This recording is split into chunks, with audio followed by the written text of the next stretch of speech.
Hi, friends. Welcome back. We've got breaking news. Country Garden, the big Chinese real estate developer, has now officially gone into default. I want to go over this stuff with you, and let's just jump right in. So, headline, Country Garden defaulted on dollar bond declared for the first time. And we've kind of been seeing it looming, and you're not quite sure is it going to happen, but it looks like it's happened. So, it says here, missed payment on interest is event of default.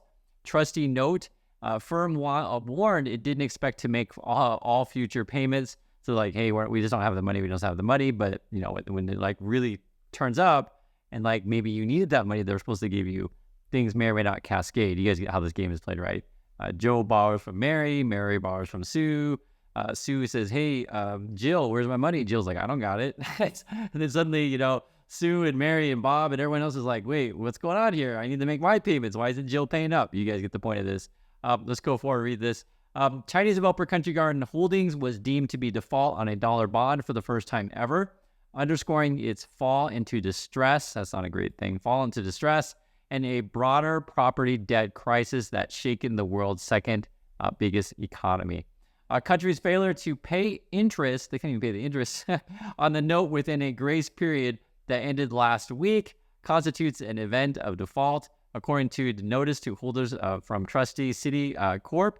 And this says that means that the trustee must declare principal and interest due immediately. Give me my money. If holders of at least 25% in the aggregate principal amount of the notes outstanding demand it. So if people really want their money, if you're like, hey, Country Garden, I really need it because I got to pay someone else, right?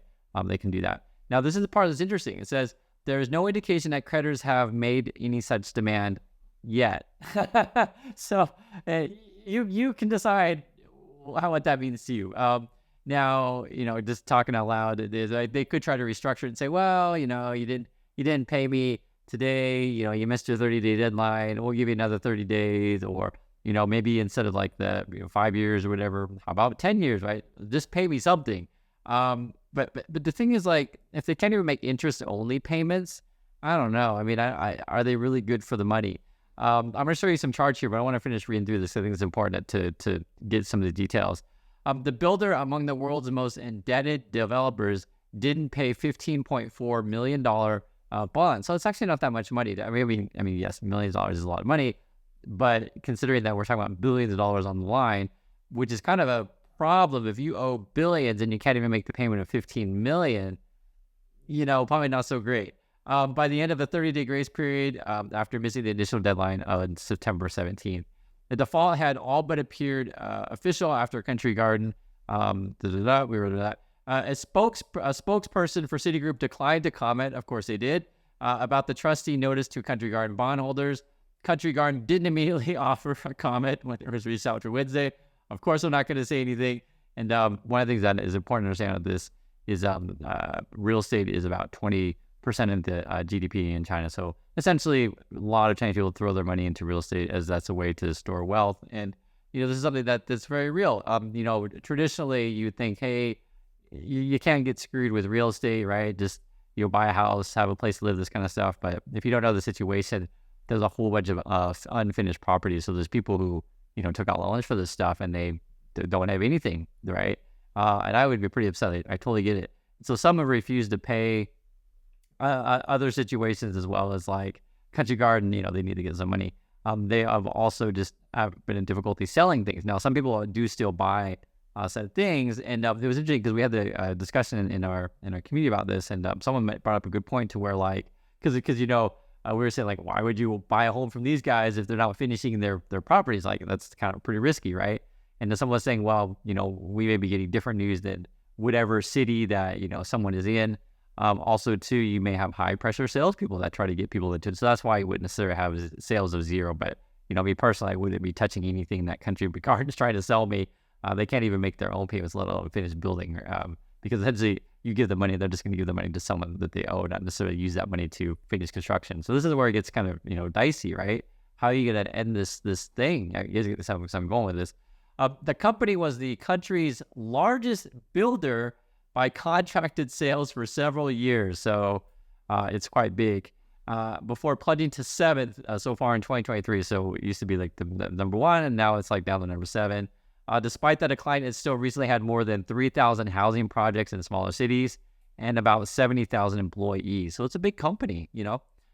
For that reason, turmoil could lead to a worse impact than the debt failure in 2021 at the distressed peer China Evergrande. Worse than China Evergrande. Eek. Chinese authorities have been seeking to revive the real estate market. Developers suffered record defaults as builder debt crisis heads into its fourth year. God, it's a long time. The problems of property market began in 2020 when authorities laid out the 3 red lines. Those rules set leverage benchmarks, right? Basically, like loaning things that you can do, and had to meet if they wanted to borrow more money. The authorities have taken several steps in recent months as to try to fine-tune policy. One of the things that you do in these situations is like you lessen the requirements to loan out money, or like you really put pressure on banks to like, hey, you should loan to keep the system going.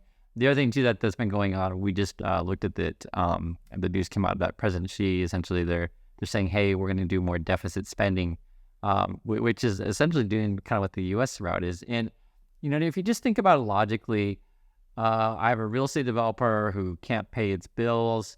Therefore, you know, us, the Chinese government, are going to borrow money from someone to pay their bills. Right? Do you see what I'm saying?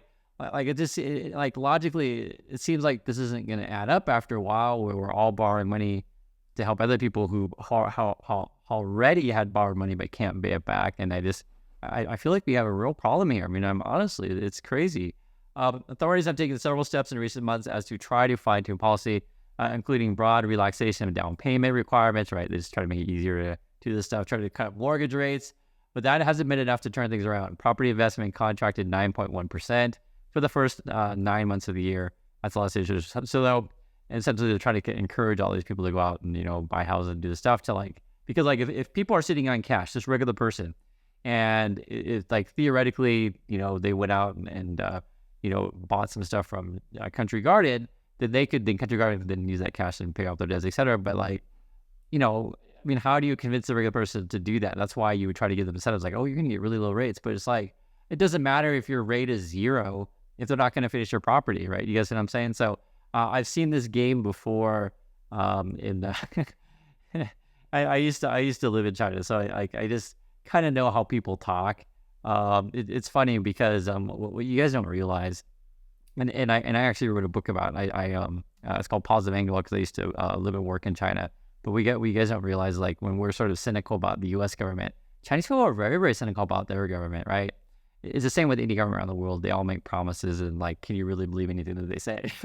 and I want to relate that to you because I think it's funny because sometimes if you live in America, you think people in other countries are so different from you, and I'm just telling you, they're not. They're not the same as you. They want to have a job. They want to have a boss that's like nice to them. They want to get a decent salary, get a house, these kind of things. And it's tough the government, and you complain about taxes. It's like the same kind of stuff, right? Everyone does the same stuff. So I would say, though, the biggest difference in China, though, then compared to the USA, though, is that free media, free press. So that's a massive difference. So the news is very much controlled by the government. So that is a big difference. So then I guess you become even less stressful, right? How China's property crisis has unfolded from Evergrande to Country Garden. And I want to show you guys this. This is an interesting chart here. So you can see here, this is the top 50 developers. And on the pink side, those are the ones in default. Country Garden, and this was just a couple of days ago, was missed payments, but now they're officially joining the pink team, the fully pink team. And then you got the blue team here. So you can see, like, it's not necessarily every one of them yet, but, you know, just imagine if we had this kind of situation in the USA, like a bunch of unfinished homes and developers that couldn't pay their home builders, as we would say in the US, couldn't pay their bills. It'd be crazy. And if you take a look at this, this is a chart that's really interesting. It shows how their sales have gone down. So the light blue is 2020, and then 2023 is like, they just can't get the sales there, which I totally get it. Moreover, this is a chart that shows like when these developers have been missing payments. So this is starting in like July 2021, and it's just been happening the last couple of years. And this last chart, which is really an interesting one, this shows, so the dark blue is under construction. Okay. The light blue, which is a little itty bitty part right around there, are the ones that are completed. So I think you guys get the scope of the problem. Like, very few in comparison to how many that are under construction have been completed, and can't pay your bills, and you can't convince people to give you money because no one trusts you. I don't trust you. Jill doesn't trust you. Jack doesn't trust you. Viewers of this community, we don't trust you either. Where's it going? And a lot of this game of our modern economy is built on trust, essentially, because we're all kind of basing it on borrowed money. The good example is how a bank works, right? You put your money in the bank loads your money out to someone else, and they theoretically don't even really have your money. They're supposed to keep money on hand in terms of like a percentage of total deposits, but theoretically they don't actually have your money. But essentially, we all trust each other that someone's going to eventually pay. And this is sort of where I honestly feel like the China situation is really quite serious. I know I make jokes about stuff, I laugh about this stuff because it's I'm happy I'm not involved with these things. But to be fair, though, we're all connected and we are involved in some way. I'll just give you an example. In our neighborhood, there's one building under construction. There's another building that they were supposed to start construction like last year, but it's just been sitting there as an empty lot.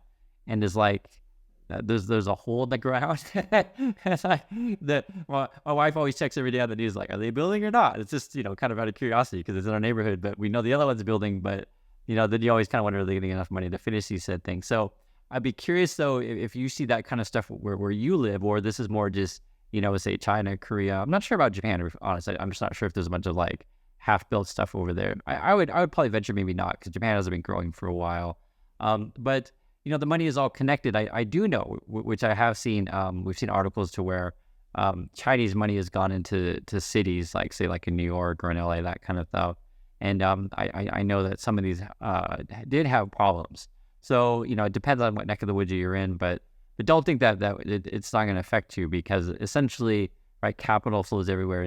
Just for example, as a simple example, that we talked about just earlier in a video where Foxconn was having problems with the Chinese government, and that's Apple, right? So you can't tell me that Apple, Foxconn aren't important to the world economy. That's surely important. So this particular kind of story, we'll see how it works out.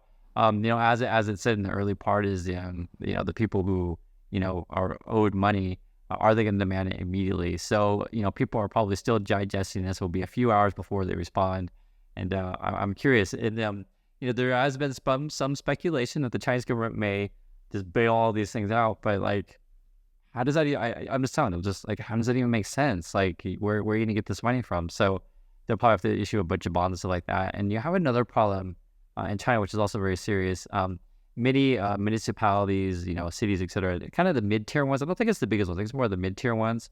Have huge debts and budget deficits. Also, like, everyone's just on borrowed cash that they didn't pay back. And essentially, the way that these things were going is that the government was like really encourage people, and you can set policy to do whatever you want, and pressure people to do things to keep the growth. But ultimately, right, if you guys know this kind of stuff, there's tons of ghost cities in China. Like they just were over aggressive in that kind of stuff. The same way that if you have a company, you can completely overhire, and then you're like kind of screwed because you got all these employees and not enough work coming in. So that's why I always spend special time when there's big news come out of the developer thing, because I think it's actually a pretty big story.